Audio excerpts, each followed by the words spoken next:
basketball fans, and welcome to our Division II preliminary round coverage on nhsportspage.com. Our Sentinel Title Services game of the week. Number 6, Hollis-Brookline, the Cavaliers, playing host to number 11, the Coe-Brown Bears. Pete Terrier, along with our videographer Jen Chick, a 2005 graduate of Coe-Brown.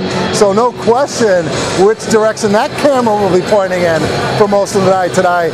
Very interesting matchup, rematch of last year's prelim round when Hollis-Brookline was a number 4 seed and they lost to the 13 seed Coe-Brown team that went on to the semifinals last year. Second straight appearance to the Final Four at UNH for Coe-Brown. We'll get you all the highlights, the post-game reaction.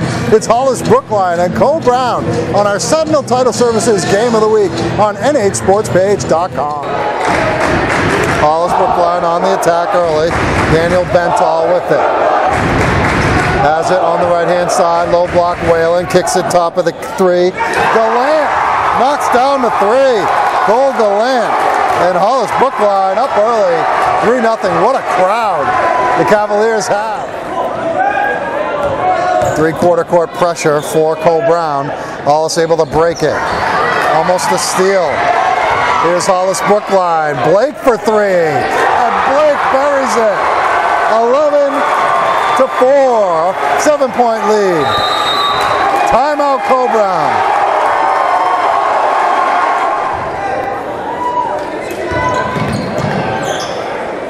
Hollis-Brookline with the basketball underneath. Bental on the layup.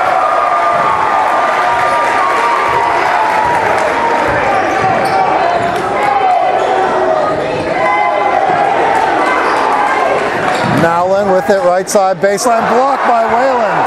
Keeps it in bounds. Up ahead to Fothergill.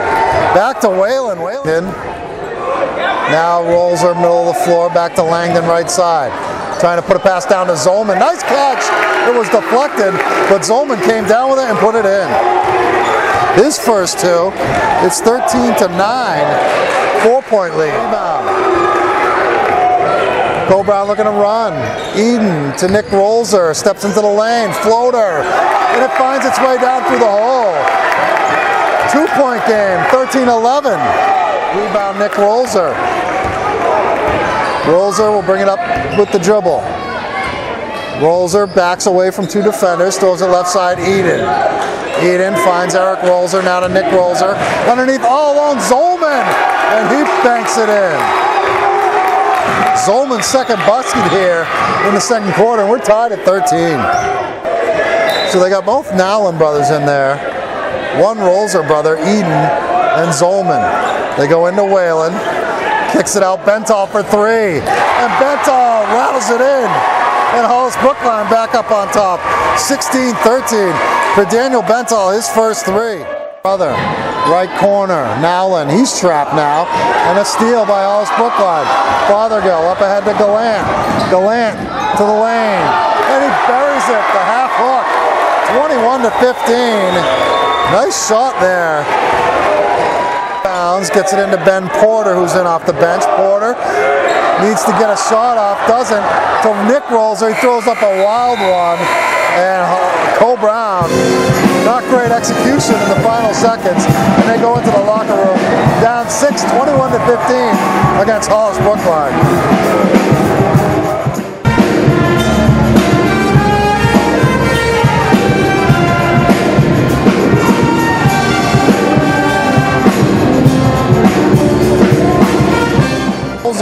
Flipped it up with the left hand, no. Whalen came down with it. Gallant, right corner, Bental. Bental drives baseline, gets it to Whalen, and Whalen with an easy 2. Nice pass by Bental. That's Shea Whalen's first field goal of this game, and Coe-Brown wants a timeout. Fothergill with it. Right side Bental, back to Fothergill, left side Gallant. They dump it down low, Blake. Blake swings it past Bental, and Bental banks it in. Nice pass by Blake. And Daniel Bental scores his 3rd field goal. He's now got 7 points. He's high man in the game. Langdon in the game. Goes to Eden left side. Eden back to Langdon on the right side.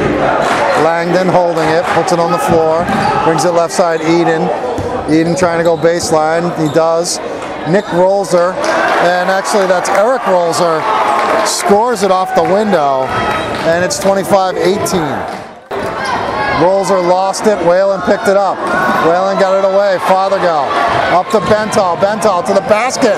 Lefty rolls in, timeout Coe-Brown. I don't know if there's someone shaking up down here. Rapinoe dribbles it out, goes to Fothergill, now Bental. Bental bounce pass to Blake, lefty hook. Gets the drop. Logan Blake looking good. And the lead is 12, 30-18. Timeout Coe-Brown. Right hand side. Peterson back to Bental. Bental down the lane. Strong finish. Daniel Bental with his third basket here in the second half. And the lead is 14, 32-18.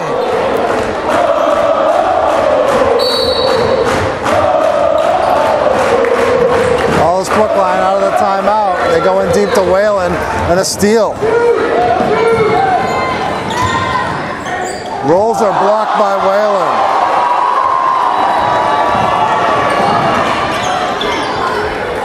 Blake to Gallant underneath Whalen. Turn around. Hook shot, banks it in. That was a pretty move. Whalen with 5 points now, but his presence has really been felt on the defensive end. 37-21 left. Need to get it over the timeline. They finally do. Gallant underneath Whalen lays it in. 41-23. All right, Mike Susi here from Hollis-Brookline. The Cavaliers advancing, getting out of the first round, unlike last year. A little payback for Coe-Brown, who knocked you out at home last year. But I wonder if anybody told you before the game that you're only going to score 41 points, would you have liked your chances in that type of game? Yes. You win at 41-23, you would have. Yes, absolutely. The way we've guarded all year in our 2-3 zone, it's been really effective. We're very long and we're really athletic. We cover a lot of ground. So any low-scoring game, we're really comfortable with it. We've had a handful. We had, Portsmouth was a low-scoring game. We've had a bunch of them this year. So we're comfortable playing at any pace that we've got. So. And that said, you probably would be a little surprised that they would only have 23. They only had 8 in the second half. Yeah. We tightened up our defense a little bit, I think, in the first half. They got us to extend a little bit more than we wanted to. We pulled it back a little bit in the second half, cut off their penetration lanes, and that cut their offense off a little bit. I thought that your size, especially big 6'6" Shea Whalen, which gives you an advantage that most D2 teams don't have. They don't have a real solid big guy like him. He had only 7 points offensively, but defensively he changed the game. He might have had double-digit blocks, certainly had double-digit rebounds. Yeah, I mean, he's been the catalyst of our defense all year. Between him on the back line and Danny Bental on the front line, there's so much length on both spots, it's hard to penetrate the defense. I really liked how Bental played. He took over really in that second half, scoring 8 of his 13. And I thought another guy who impressed me tonight, Logan Blake. I mean, the kid has a lot of moves. That lefty shot, he plays a lot bigger than his size. He does, and I'm just so fortunate. I've got the greatest kids in the world, and they earn this, they deserve it. I get no credit. They get it all. They just outperformed Coe-Brown tonight. At this point, we don't know who you're playing on Saturday night. If it's Goffstown, if they can pull the upset at Lebanon, the game would be here. Lebanon was down double digits at the half. They rallied that game. It's in overtime as we speak, but your thoughts on that next round, whoever it is? We're going to have 2 days to prepare, and whoever it is, we'll try to be the best prepared as we can. But the understatement of the year is you'd rather be playing here with the pep band and the great Hollis crowd. I mean, obviously, you always want to play at home if you have the opportunity to do so, but we'll be happy to move on no matter where we are. All right, Coach, thanks so much. Thank you, Pete. I appreciate it. Hollis-Brookline moving on to the quarterfinals, where they will take on, do you know? The Lebanon Raiders overtime against your friends from Goffstown tonight, 74-70. Here to talk about this win against Coe-Brown. We got Dan Bental over to my right, the big guy Shea Whalen, and the guy that plays a lot bigger than he really is, Logan Blake. I want to start with you, Logan. You had 13 points, team high honors, along with Dan over here. You showed me impressive array of moves for a guy who was a little bit undersized as a front court player, but you were able to get free. That left-handed shot is tough, and you really compliment this guy well, who I know is a matchup problem for most people in D2. Yeah, I mean, in practice, I work with the big guy right here, Shea, so it really helps me out, get going against the bigger guys. But other than that, I mean, I think interior passing-wise, me and Shea work really well together, and also Ryan Papineau, who also had a couple points towards the end of the game. Yeah. I thought Shea really intimidated them early. I mean, you had a few blocks early. You must have had close to double-digit blocks in the game. But after you set the tone defensively early, it seemed like it was changing their shots throughout the rest of that game. Did you feel that way too? Well, yeah, we try to, in the zone, we try to keep it nothing inside. So if they're going to beat us, let them hit outside shots, which they couldn't do tonight. So it was nice to get them early, get them a little afraid inside, so they kept trying to stay outside. And we got to keep off baseline. We gave them a couple baseline looks at the end of the game there, but we cut that off. We'll be fine, I think. Hey, Dan, when you hold a team to just 23 points, they only scored 8 in the second half. Your coach obviously takes a lot of pride in defense, always has. The zone is hard for people to figure out. When you sit back and you look and you say, man, they only scored 23, that's got to make you feel pretty good. Yeah, I mean, he always says, keep your hands up. And if you keep your hands up, they can't pass through our defense. Nobody can pass through it. They either got to get over, then we can close out on them. And they couldn't hit shots tonight, and it worked in our favor. Let's talk about the trip to Lebanon on Saturday night. Goffstown, had them by double digits. I guess the kid Haynes was lighting up threes left and right. I think he had 24 at halftime, and he had 6 threes in the first half. But Lebanon made the run like they always do. You guys play them this year, I believe. Did you play them? All right, so you haven't played them yet, but they're an undersized team. They don't have a lot of big guys, kind of like this Coe-Brown team tonight. I think they have more talent, but your thoughts on that matchup coming up on Saturday? Yeah, we're just going to have to bang the ball into Shea and Logan, let them go to work. If they collapse, kick out. I don't know. I think they play man-to-man, so we're just going to have to work it in with them, ball screens, and we should be good. And Shea, what about bouncing back from the disappointment of losing in the first round? I mean, you guys were a 4 seed last year and got upset by a 13 seed Coe-Brown.